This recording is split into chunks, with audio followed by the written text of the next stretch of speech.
Alhamdulillahirabbil alamin wassalatu wassalamu ala asyrafil anbiya'i wal mursalin sayyidina Muhammadin wa ala alihi wa sahbihi ajma'in. Asyhadu an la ilaha illallah wahdahu la syarika lahu wa asyhadu anna sayyidana Muhammadan abduhu wa rasuluh alladzi la nabiyya ba'dahu wa ba'd. Syukur kita kepada Allah Subhanahu wa taala atas segala nikmat dan kehidupan yang diberikan Allah.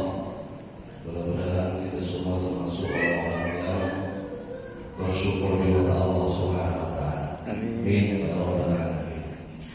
Kemudian salawat dan salam sama-sama kita ucapkan kepada baginda Rasul Muhammad Rasulullah sallallahu alaihi wasallam. Mudah-mudahan kita semua termasuk orang-orang yang mendapatkan syafaat di yaumil qiyamah. Amin. Kami hormati Ketua BKM beserta seluruh serta bapak-bapak dan guru kami dan ibu-ibu jemaah salat zuhur yang dimuliakan Allah Subhanahu wa taala. Allah Subhanahu wa taala berfirman dalam Bismillahirrahmanirrahim. Syahrul alladzi unzila fihi al-Qur'an hudan lin-nasi wa bayyinatin minal huda wal furqan. ومن شهد منكم الشهر فليصوم ومن كان مريضا او على سفر فعدة من ايام اخر يريد الله بكم اليسر ولا يريد بكم العسر لتكملوا العدة ولتكبروا الله على ما هداكم ولعلكم تشكرون. Surah Al-Baqarah ayat 185. Kira-kira artinya bulan Ramadan diturunkan di dalamnya Al-Quran sebagai petunjuk bagi manusia dan seluruh penjelasan-penjelasan dan menjadi pembeda di antara kitab-kitab sebelumnya. Karena itu barang siapa yang hadir atau yang berada di dalam negeri tempat tinggalnya pada bulan Ramadan, maka dia wajib berpuasa. Dan barang siapa dalam keadaan sakit atau dalam perjalanan lalu dia berbuka, maka wajib bagi dia berpuasa atau meninggalkannya serta menggantinya dengan hari yang lain.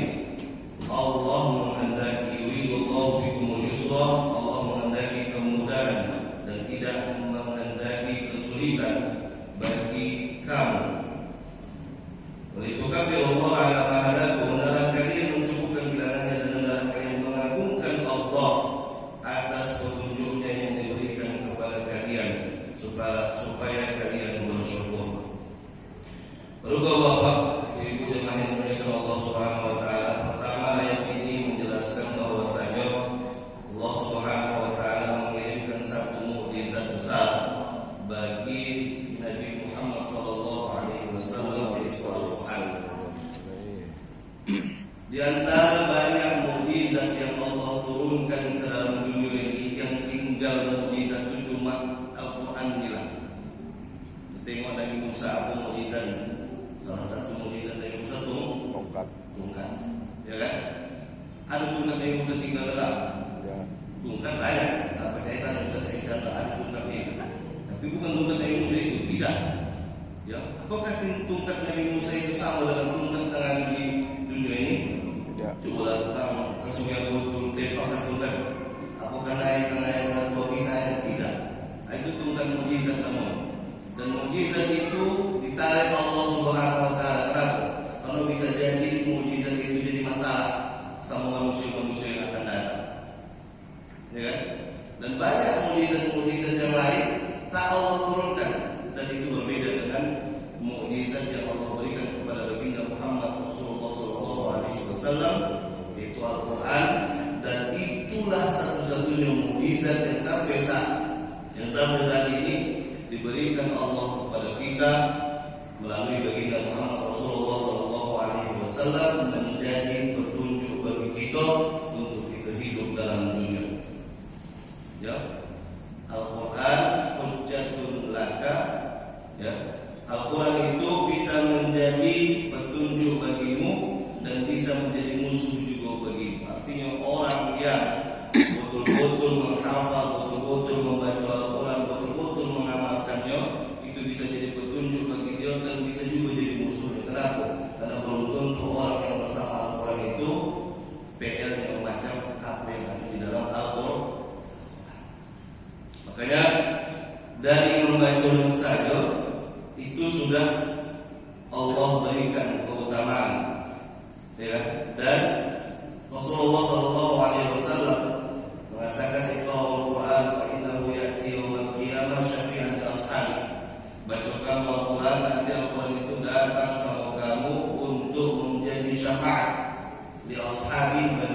orang yang rajin membacanya.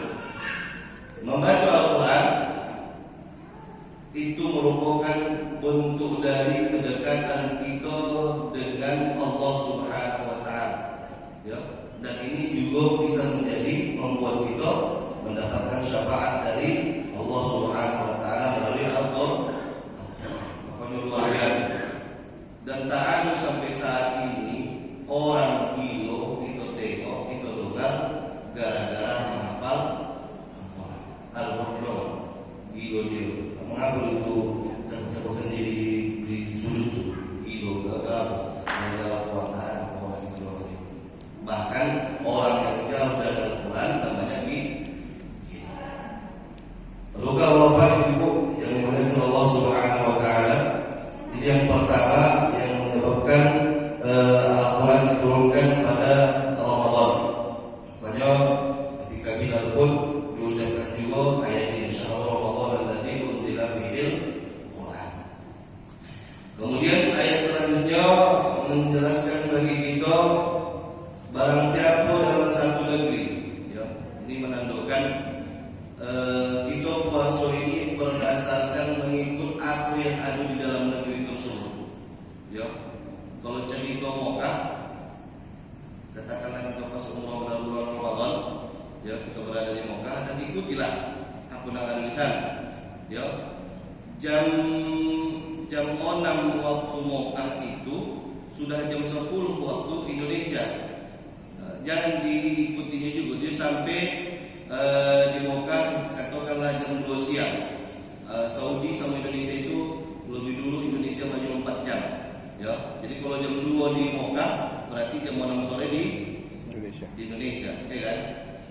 Jam 2.30 waktu Mekah, jam 6.30 biasanya kita sudah berbuka. Jam 2.30 ini kondisinya dia lagi menurun ini. Kita umpamakan, ya kan? Jam 2.30 di Mekah, jam 6.30 di Indonesia biasanya sudah berbuka. Jangan pula lantang-lantang dia di orang Indonesia, dia ke Mekah, begitu bulan puasa dia dalam kondisi puasa pada waktu itu, tengoknya jam Indonesia jam 6.30, ya kan? Sedangkan di Mekah sudah jam 2.30 berbuka, ya kan? Berbuka, Indonesia sudah berbuka, kan bisa begitu. Ya, harus disesuaikan di mana kita tinggal, disitulah ikut peraturannya. Inilah tadi ayat ini menjelaskan di mana kita tinggal dalam keadaan Ramadan, di situ kita ikut. Bahkan sampai di kutub utara sekalipun kita tinggal ikuti lagi. Ada yang 16 jam puasa, ada yang sampai 20 jam dia puasa. Ya sudah ikuti lagi. Jangan sosok-sosokan dia, mentang-mentang dia orang Tanjung Balai, kami biasanya malam 30 dikirimkan. Tak jadi. Ya, di mana kita tinggal, disitulah ikuti aturan puasa. Begitu juga menentukan hari raya. Ya, jangan pula Saudi besok hari raya kita ikut-ikutan hari raya. Kenapa kamu raya besok? Saudi besok hari raya, bukan di sana kiblat gitu, katanya pulang gitu. Tak begitu caranya. Apa dalilnya? Pertama, siapa yang hendak Lebaran besok, Idul Fitri pun besok, tidak ada masalah. Mengapa? Dalam sejarah Rasul itu puasa 9 kali, ya kan? 8 kali dia puasa selama 29 hari. 1 kali dia puasa 30 hari. Apakah salah orang besok mau Idul Fitri? Jawabannya tidak. Kenapa? Kalau dia mengikuti metode hisab, tidak ada masalah. Kalau dia mengikuti metode hisab dan ru'yatul hisab, ru'yatul hilal, tidak ada juga masalah. Kenapa? 29 dan 30 sama-sama pernah Rasulullah Sallallahu Alaihi Wasallam lakukan, dan tidak ada perdebatan yang perlu kita panjangkan di sana. Cuma yang jadi masalah, dia dari awal penentuan puasa itu pemerintah, begitu hari raya dia ikut Muhammadiyah, itu jadi masalah. Seolah-olah dia Muhammadiyah dia besok. Kenapa hari raya besok Muhammadiyah? Padahal puasa kemarin tunggu nyonya Menteri Agama mengumumkan. Tidak bisa begitu, ya. Artinya apa? Ya konsisten lah. Dari apa? Hati Allah, hati Rasul, wa ulil amri minkum. Taati kamu Allah, taati kamu Rasul dan pemimpin-pemimpin kamu dalam hal menentukan keputusan yang berhubungan dengan agama.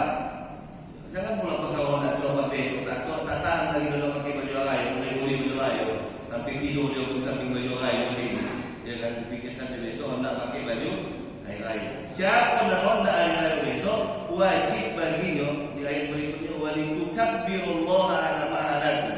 Wajib baginya besok mencari masjid yang melaksanakan Idul Fitri. Jangan pula dia pengayuannya hari Sabtu, besok dia katanya sudah hari ayo. Jadi siapa yang tidak mengaturkan besok Idul Fitri silakan. Ya, wajib baginya mencari masjid, wajib baginya untuk sholat Idul Fitri, sholat Id. Nah, kita kalau memang kan keputusan yang katanya Sabtu, jangan pala awal ini masalah orang yang duluan kita lanjutkan. Kenapa? Karena Rasulullah SAW mengatakan kalau tak nampak kamu hilal, nah itu kan tak bisa melihat hilal. Kita serahkan sama ahli. Siapa ahlinya? Kementerian Agama. Dalam hal ini Badan Ru'yah itu hilal. Serahkan sama mereka. Seandainya keputusan mereka buat pun salah itu ini tidak berlaku, kita pun tak dapat apa, kita pun tak boleh dapat dosa itu, tetap kita dapat pahala. Kenapa? Karena apa yang kita pojokkan itu bukan menyalahi syariat, bukan menyalahi akidah. Kenapa? Karena 29 dan 30 Rasulullah SAW pernah melakukan puasa dan tak pernah 31, apalagi 20 lah. Jadi antara itu jangan pernah ada perdebatan, karena Islam tidak menyuruh kita bertongkar. Kenapa? Karena amal ibadah kita ini dan kita bawa nanti masing-masing, dan itulah akan kita tunjukkan di hadapan Allah Subhanahu wa Ta'ala. Ya, itu minul iddata wa litukabbirullah. Kalau tak nampak kamu 29, sempurnakanlah 30, barulah bertakbir. Ya, jadi jangan pada risau bagi orang-orang yang malam dapat lontong kan, dapat lontong dibuat hari ini kalau payah, dan dibuat besok payah juga. Jadi resiko lah. Jadi kalau belum dibuat tadi, apa yang ada itu itulah memang kita laksanakan. Jadi terserah mau Idul Fitri besok, mau Idul Fitri hari Sabtu, yang penting Idul Fitri kita sepakati 1 Syawal. Ya, jangan lagi pada diperdebatkan kapan Idul Fitri Ustaz 1 Syawal. Masalah mana itu 1 Syawalnya kembali kepada dasar yang tadi saya katakan. Masyaallah muslimin jamaah yang dimuliakan Allah Subhanahu wa Ta'ala. Di ayat selanjutnya Allah mengatakan dalam Al-Quran selanjutnya di ayat 186 tadi, wa idza sa'alaka ibadi anni fa inni qarib ujibu da'watad da'i idza da'an falyastajibu li wal yu'minu bi la'allahum yarshudun. Apabila hambaku bertanya kepadamu tentang aku, ayat ini turunkan kepada Muhammad. Apa kata Muhammad? Bahwasanya Allah itu dekat. Aku mengabulkan doa orang yang berdoa kepadaku, maka hendaklah mereka memenuhi segala perintahku, dan hendaklah mereka beriman kepadaku agar mereka selalu berada dalam kebenaran. Ayat ini berhubungan dengan banyak hadis yang Rasulullah SAW jelaskan ketika bulan Ramadan, doa itu Allah kabulkan secepat-cepat. Ya, jadi doa itu ada tempat yang dikabulkan Allah, ada waktunya dikabulkan Allah. Jadi doa tempat yang dikabulkan Allah itu dan pasti itu hanya 2, di Madinah sama di Mekah. Madinah itu Allah, di Mekah itu antara multazam, antara pintu antara Hajarul Aswad dan ujung pintu Ka'bah itu multazam. Itu tempat, onda tempat yang berdoa di situ, itu tempat yang Allah kabulkan berdoa. Ada waktunya. Selain Ramadan, waktu makbul berdoa itu ba'da salat wajib. Setelah salat wajib itu waktunya Allah kabulkan berdoa, baik doa bersama maupun berdoa berjamaah. Ya, silakan berdoa di sana. Kenapa? Karena itu waktunya. Jadi Ramadan ini dari Ramadan pertama sampai Ramadan terakhir itu setiap hari Allah kabulkan doa. Makanya jangan remehkan Ramadan ini, banyak-banyak berdoa, minimal minta ampun kepada Allah Subhanahu wa Ta'ala. Makanya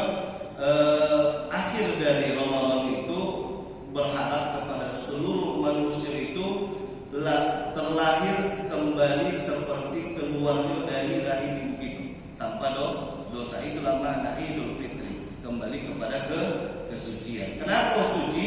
Karena banyak sudah kita minta ampun kepada Allah. Karena ampunan Allah itu seluas langit dan bumi. Maka dari itu sesudah kita minta ampun, diharapkan di Idul Fitri dosa kita tadi sudah Allah ampunkan semua. Jadi banyak-banyaklah beristighfar, banyak-banyaklah minta ampun kepada Allah Subhanahu wa ta'ala. Faqul astaghfiru rabbakum innahu kana ghaffara. Jadi minta berdoa kepada Allah banyak-banyak dengan bahasa apapun. Ya, dengan bahasa apapun. Jangan pada takut awak pakai bahasa Tanjung Balai berdoa kira-kira Allah tak paham. Jangan pada awak menyangka orang yang menggunakan doa bahasa Arab itu langsung Allah kabulkan. Tidak. Allah mendengar apapun permintaan kita. Apalagi kita mengenai permintaan. Mengenai ini maksudnya berulang-ulang kita minta. Ya, berulang-ulang kita minta. Minta banyak-banyak. Makanya doa dalam dunia ini salah satunya yang dikatakan oleh Rasulullah SAW yang tak pernah terhalang da'watul walid, doa orang tua terhadap anak. Jadi kita sebagai orang tua jangan pernah terbesit hati kita untuk mendoakan sesuatu yang buruk terhadap anak kita, sekalipun anak kita itu mengizinkan kita. Tetap doakan yang terbaik untuk dia. Kenapa begitu? Karena memang begitulah diajarkan kita. Kenapa? Karena bagian dari mulut, sesuatu yang keluar dari mulut kita ini untuk anak kita ini kalau memang tak bagus, hasilnya pasti tak bagus. Kadang-kadang kita menjumpai limau di sini, Pak. Anak setan juga. Kalau dia anak setan, berarti orang tuanya lebih parah dari jin. Ya kan? Jangan doakan seperti itu. Doakan saja yang baik. Doakan saja yang elok. Sekalipun dia miskin. Ya. Mungkin kita sudah sering mendoakan kisah bagaimana Abdurrahman Sudais didoakan ibunya, omong-omong sehebat sebandal-bandal anak. Abdurrahman Sudais itu Imam Masjidil Haram yang sampai saat ini, dan beliau juga menguasai Madinah dan Mekah. Dulu dia pun orang juga budak-budak macam kita juga ini. Ini yang tua ini kan orang juga budak-budak. Sekarang saya juga tua ini. Kalau dulu budak-budak bangsa orang juga naik kaki orang pas sholat kan. Kadang menyulitkan kaki di lutut kawan pas sholat, ya kan. Jadi Abdurrahman Sudais itu pun begitu juga dulu budak-budak. Dan kalau dari pas lagi bermain dari luar, tengoknya mamanya lagi sibuk memasak makanan, udah siap lagi makan, ya kan? Disiapkan makanan. Orang itu kalau menjamu tamu itu luar biasa. Ya, paling poci sekok kambing. Kalau kita ayam sekok kami anu, kalau itu tidak kambing sekok bau kami anu. Itu pun karena nomor orang. Dimasak semua udah masak, siap masakan tadi. Datang pulang sudah tadi pulang dari bos, diambil pasir. Dan pasir dicuakan pasir di kawakan. Kalau seandainya awak kondisi pada waktu itu ongkong, ambil ongkong. Semua cakap atau gitu ya. Omak Abdurrahman Sudais itu apa yang keluar dari mulutnya? Pergi kau ke Masjidil Haram, kau jadi imam di sana. Itulah salah satu emosi marah, tapi marahnya tadi membawa keberkahan.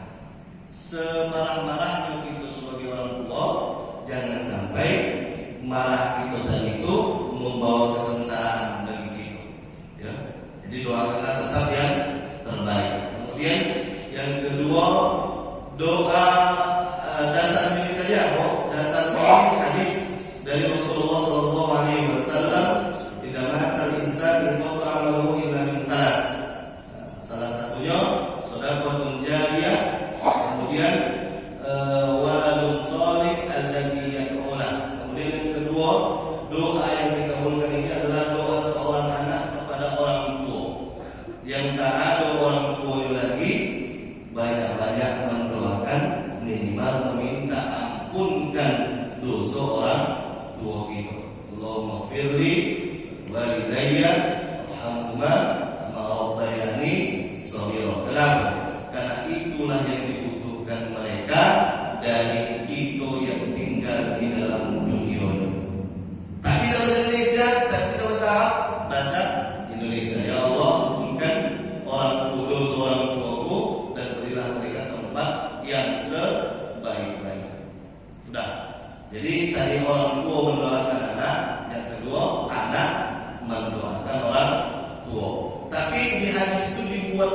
waladun salih, bukan ibnun salih. Ya, apa beda waladun salih dengan ibnun salih? Kalau di Paroid itu bagian usaha itu dibuatnya ibnun di situ. Ya, ibnul ibn, bukan waladun. Apa bedanya? Waladun itu anak yang berhubungan dengan orang tua tadi.